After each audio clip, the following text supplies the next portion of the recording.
Sebelum belajar, marilah kita membaca doa bersama-sama. Doa dimulai.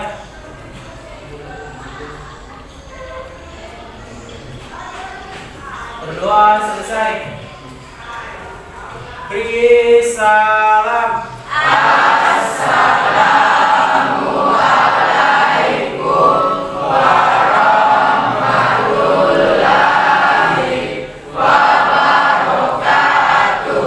Waalaikumsalam warahmatullahi wabarakatuh. Sebelum dimulai pembelajaran, saya cek dulu kehadirannya. Siapa teman yang tidak hadir hari ini? Siapa? Muhammad Kosi. Terus siapa lagi?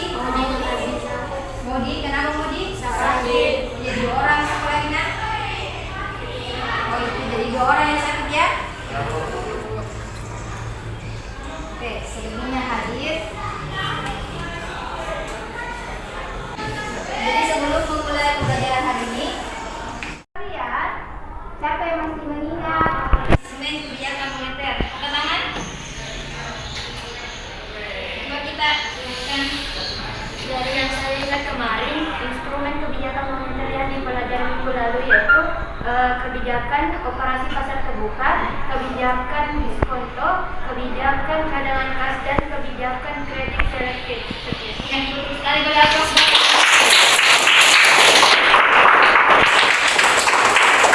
Jadi minggu lalu kita mengenai 4 instrumen kebijakan moneter. Jadi siapa yang masih mengingat bagaimana proses penggunaan instrumen kebijakan moneter untuk operasi pasar terbuka? Ternyata banyak yang tahu ya. Silakan. Jika uang terlalu banyak beredar, maka bank sentral membeli SBI. Dan jika uang yang beredar sedikit, maka bank sentral menjual SBI. Bagaimana yang lainnya sudah benar?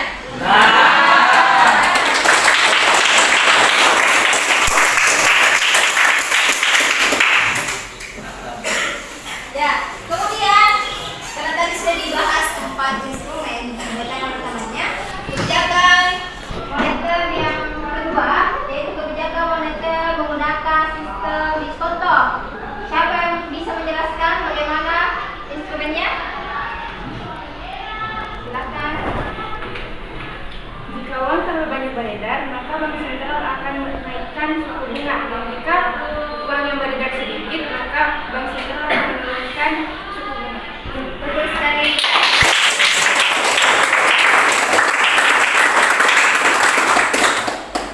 Ya, kemudian sudah dibahas. Siapa di antara kalian yang masih mengingat bagaimana penggunaan instrumen kebijakan moneter untuk cadangan kas? Nah, silakan. Jadi, jika uang terlalu banyak yang beredar, maka bank sentral akan menaikkan cadangan kas.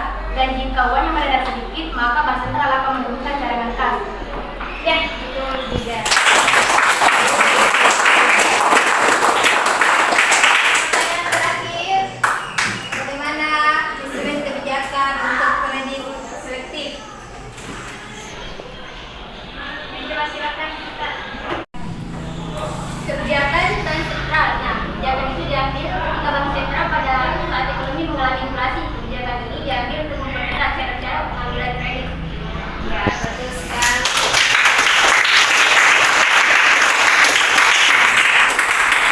Ternyata masih banyak yang mengingat materi minggu lalu. Jadi hari ini kita masuk materi baru berkaitan dengan kebijakan fiskal. Nanti dijelaskan apa sih perbedaan antara kebijakan fiskal dan kebijakan moneter. Oke? Ya, hari ini kita masuk materi baru yaitu tentang kebijakan fiskal. Minggu lalu kita membahas tentang kebijakan moneter. Dan sekarang kebijakan fiskal. Perhatikan semua di atas. Apa sih yang akan kita capai hari ini? Jadi ada 2 indikator yang akan kita capai. Yang pertama adalah menjelaskan pengertian kebijakan fiskal dan menjelaskan tujuan kebijakan fiskal. Jadi ada 2 indikator yang akan kita capai hari ini, yaitu pengertian dan tujuan. Lanjut. Jadi tujuan pembelajaran melalui model pembelajaran berbasis learning, peserta didik mampu memahami pengertian kebijakan fiskal fiskal dan memahami tujuan kebijakan moneter dengan benar, inovatif, kreatif, dan tekun. Lanjut, apa sih kebijakan fiskal itu? Pengertian kebijakan fiskal. Kebijakan fiskal adalah kebijakan penyesuaian di bidang pengeluaran dan penerimaan negara untuk memperbaiki keadaan Ekonomi. Jadi nanti di sini perannya negara atau pemerintah untuk menyesuaikan antara pengeluaran dan penerimaan. Oke, kita lanjut. Siapa yang melaksanakan kebijakan fiskal? Yang melaksanakan kebijakan fiskal adalah pemerintah atau Kementerian Keuangan. Di mana minggu lalu kita pelajari tentang kebijakan moneter yang mengatur seluruh kegiatan. Kebijakan moneter adalah Bank Sentral atau Bank Indonesia. Kemudian berbeda halnya dengan kebijakan fiskal. Kalau kebijakan fiskal itu pemerintah, kalau kebijakan moneter adalah Bank Sentral atau Bank Indonesia. Setelah kita pelajari tadi pengertiannya, kita masuk ke tujuannya. Apa sih tujuan kebijakan fiskal itu? Yang pertama adalah meningkatkan laju investasi. Apa itu investasi, nak? Apa itu investasi? Kenapa? Penanaman modal. Iya, penanaman Modal. Jadi investasi adalah penanaman modal. Apa gunanya nanti? Oke, kita lihat dulu. Untuk menciptakan iklim investasi lebih baik bagi pelaku pasar modal, utamanya investor, sehingga negara bisa memperoleh lebih banyak pendapatan dari pajak usaha.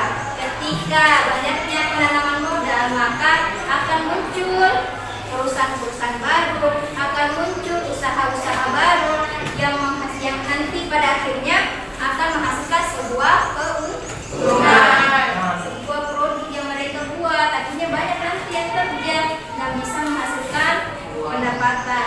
Ketika suatu perusahaan mendapatkan pendapatan, bayar pajak tidak? Bayar pajak. Jadi semua perusahaan atau usaha-usaha yang menghasilkan pendapatan akan terkena yang namanya Pajak. Jadi kalau misalnya kena pajak akan masuk ke mana? Pemerintah. Iya, masuk kembali ke Pemerintah. Tadi pahami sampai sini? Paham. Ya, begitu ya. Jadi ketika ada investasi maka banyak usaha-usaha baru, kemudian perusahaan-perusahaan baru, pabrik baru, karena banyaknya penanaman modal.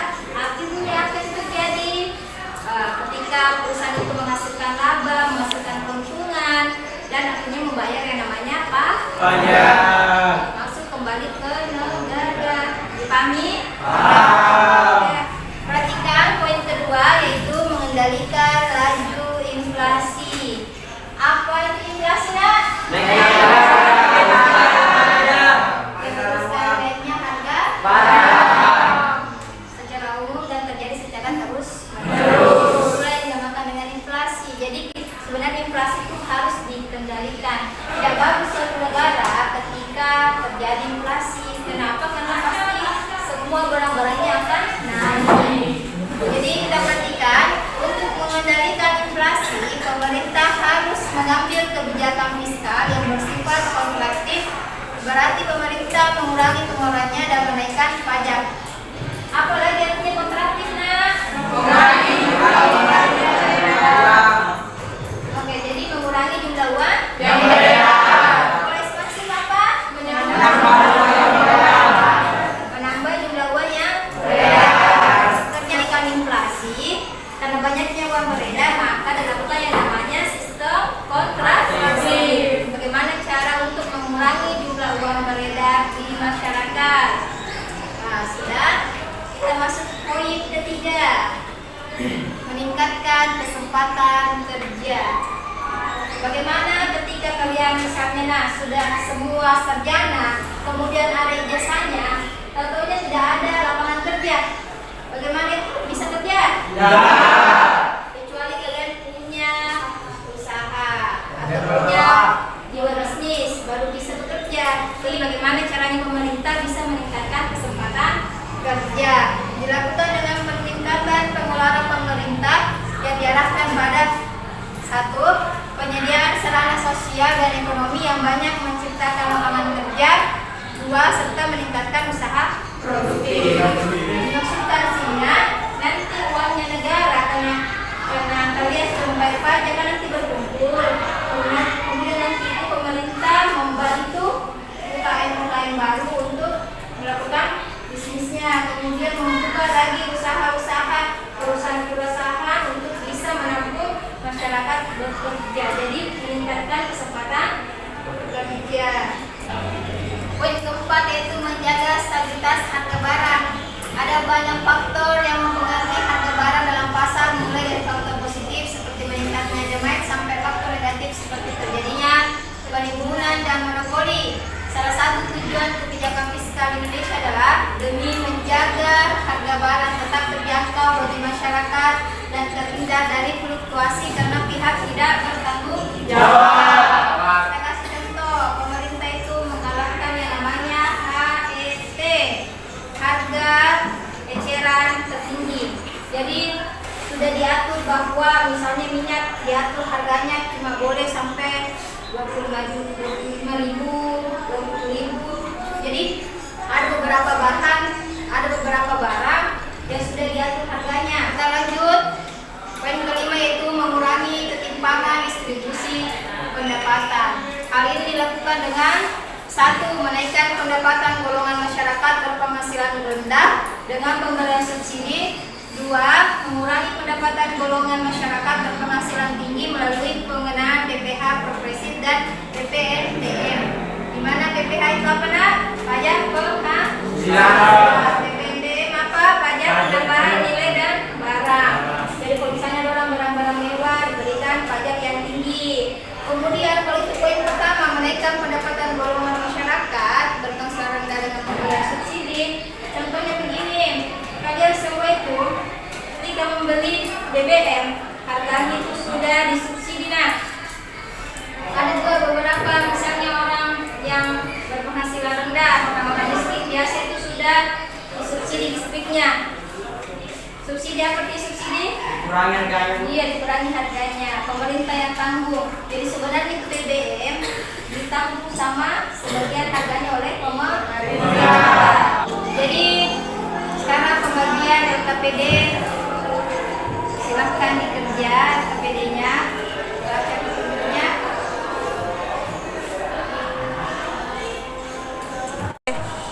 Oke, silahkan bersama dengan kelompoknya yang telah dibagikan.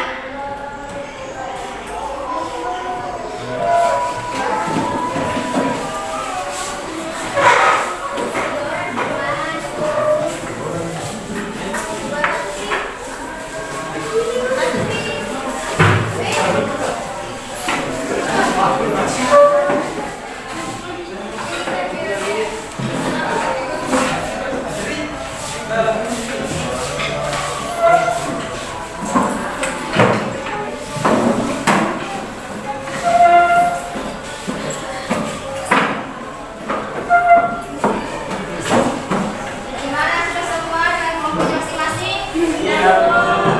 Jadi hari ini saya berikan LKPD, silahkan dikerja LKPD-nya, baca petunjuknya.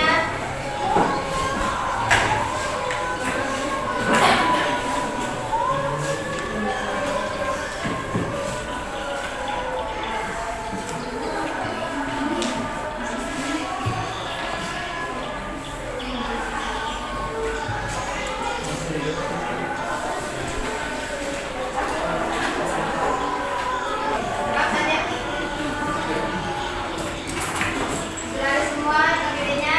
Ya, silahkan dibaca petunjuknya dan dikerjakan.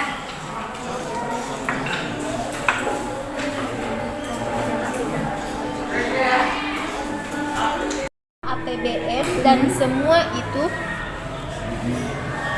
untuk mengarahkan kondisi perekonomian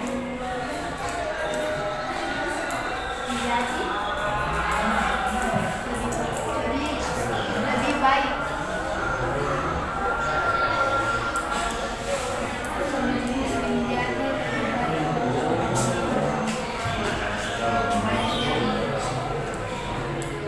Nasional nasional terutama dimaksudkan agar pemerintah lebih mampu memengaruhi jalannya perekonomian.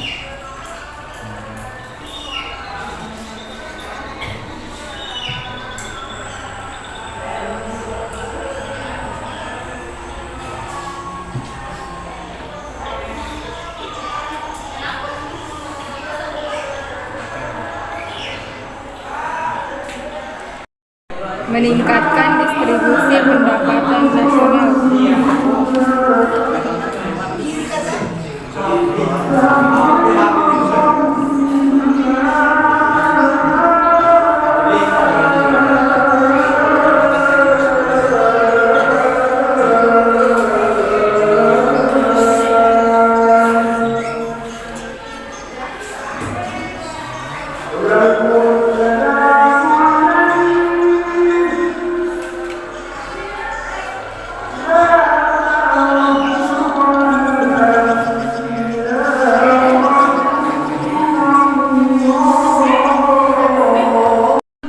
Pada berbagai sektor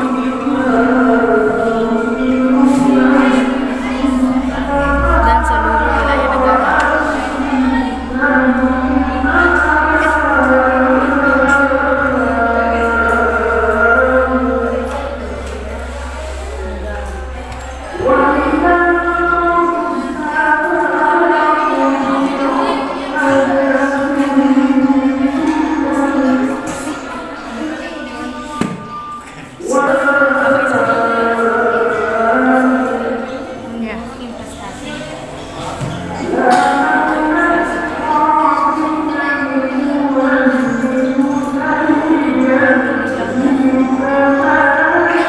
Ya.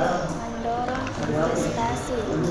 Tujuan kebijakan fiskal yang terakhir adalah untuk menciptakan iklim investasi lebih baik bagi pelaku pasar modal, utamanya investor, sehingga negara bisa memperoleh lebih banyak pendapatan dari pajak usaha.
Kalau pemerintah itu kalau butuh uang itu harus meningkatkan pajak, untuk itu rakyat pajaknya masuk ke pemerintah dan bisa juga dikeluarkan untuk bisa membuat subsidi untuk masyarakat kembali begitu.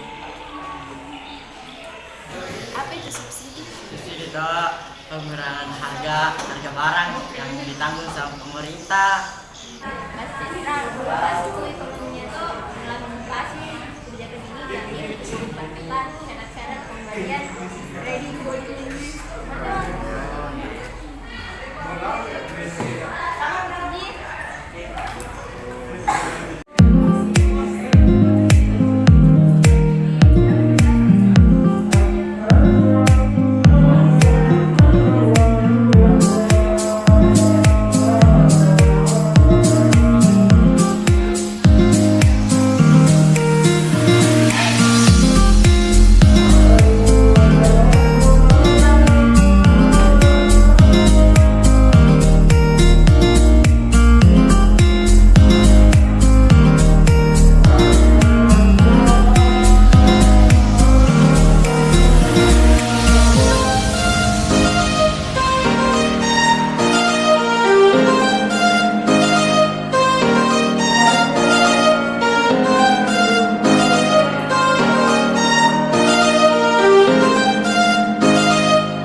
dari mandat alokasi pengeluaran negara yang tercantum dalam APBN dan semua itu untuk mengarahkan kondisi perekonomian menjadi lebih baik.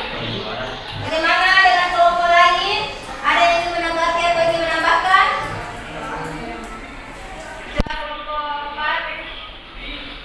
Baik, pengertian kebijakan fiskal adalah kebijakan yang diambil pemerintah demi menjaga pemasukan dan pengeluaran negara dengan stabil sehingga perekonomian negara bisa bertumbuh lebih baik dan lebih spesifik lagi. Ya, bagaimana dengan kelompok 2? Silahkan. Ingin menanggapi atau menambahkan? Menambahkan. Kebijakan fiskal adalah kebijakan berkaitan pengeluaran dan pemasukan dari tentang perpajakan, penerimaan, utang, dan belanja pemerintah dengan tujuan Oh, jadi kelompok 4 dan 5 menambahkan jawaban nomor 1 mengenai tentang pengertian kebijakan fiskal. Jadi semua jawaban 1, 4, dan 5 benar ya? Berapus dulu.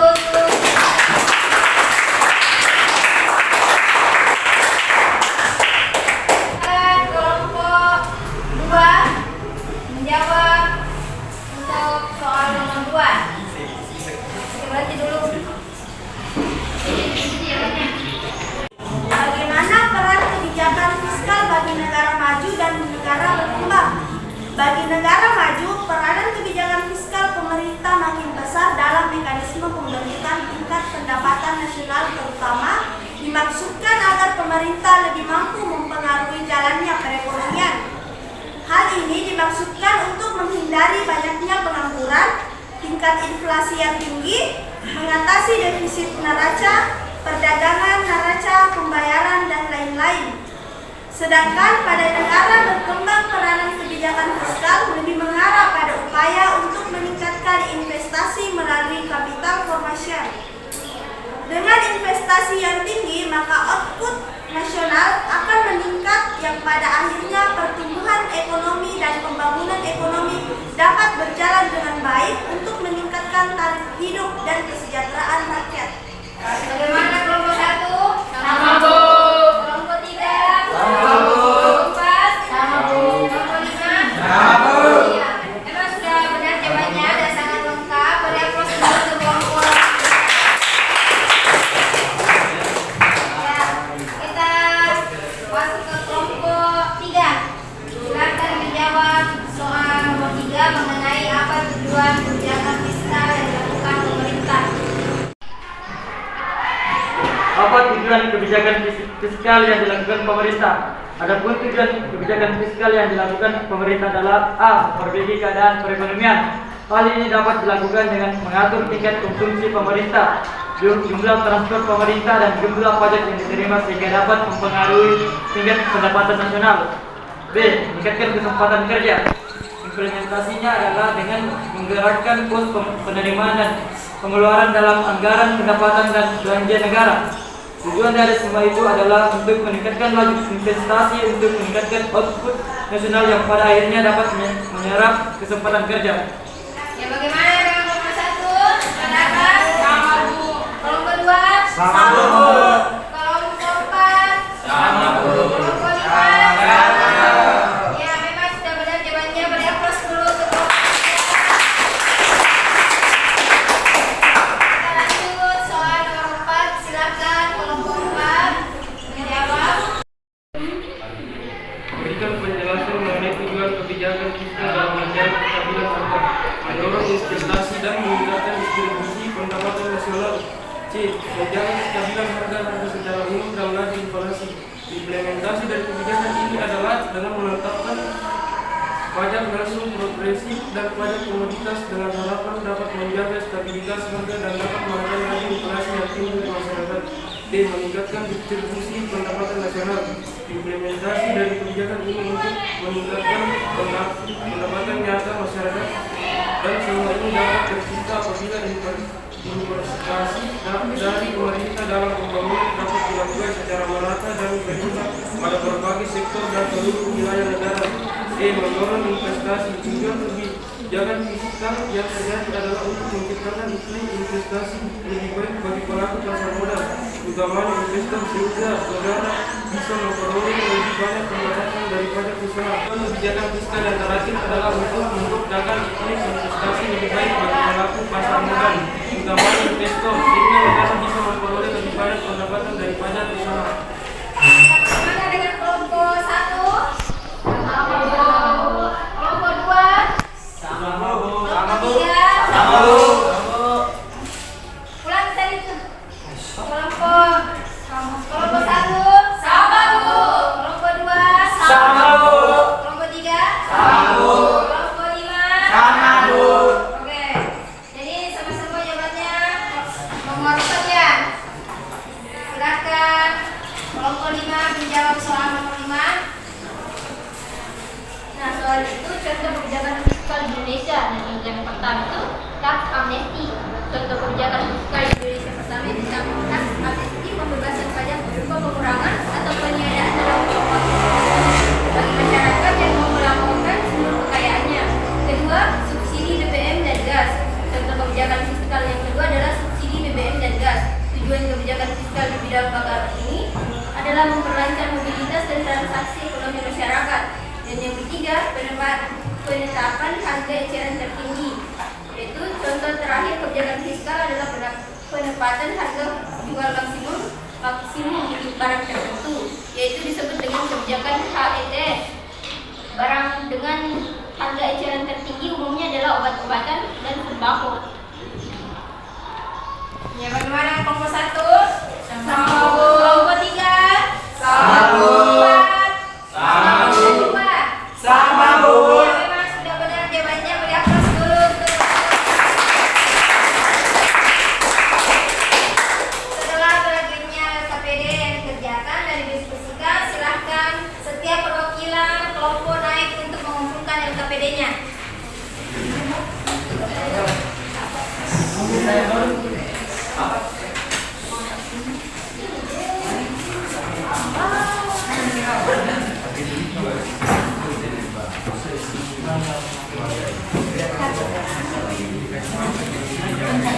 Sudah terkumpul semua?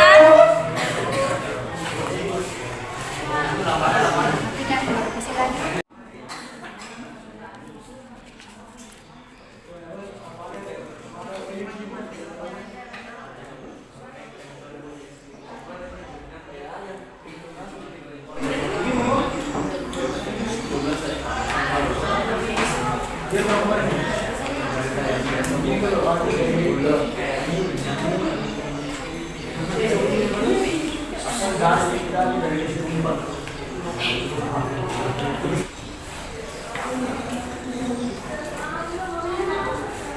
Ya, setelah semua dituliskan KPD-nya, jadi kelompok yang paling lengkap jawabannya kelompok 2. Beri aplaus. Kelompok 4. Kelompok 5. Jadi kelompok yang sudah bagus tapi belum lengkap, kelompok 3 dan kelompok 1. Tapi beri aplaus juga buat teman-teman. Jadi siapa yang bisa menyimpulkan dari pertemuan hari ini? Coba kita. Kesimpulannya adalah pengertian kebijakan fiskal adalah kebijakan yang diambil pemerintah demi menjaga pemasukan dan pengeluaran negara tetap stabil sehingga perekonomian negara bisa bertumbuh baik lebih selusif lagi. Adapun tujuan kebijakan fiskal yang dilakukan pemerintah adalah memperbaiki keadaan perekonomian, meningkatkan kesempatan kerja, menjaga stabilitas harga-harga secara umum dan laju inflasi, meningkatkan distribusi pendapatan nasional. Beri aplaus dulu buat temannya. Ya, jadi mau menutup pertemuan hari ini, kesimpulannya adalah pengertian kebijakan fiskal adalah kebijakan yang diambil pemerintah demi menjaga pemasukan dan pengeluaran negara tetap stabil sehingga perekonomian negara bisa bertumbuh dengan lebih baik. Kemudian ada tujuan kebijakan fiskal yang dipelajari tadi, yaitu 1. Memperbaiki keadaan perekonomian, 2. Meningkatkan kesempatan kerja, secara umum dan laju inflasi, kemudian meningkatkan distribusi pendapatan nasional. Semoga tetap semangat belajar ya. Bagaimana dengan pelajaran hari ini? Menyenangkan? Menyenangkan. Ya, jadi mungkin cukup sekian dari pertemuan hari ini. Wabillahi taufiq wal hidayah. Wassalamualaikum warahmatullahi wabarakatuh. Waalaikumsalam.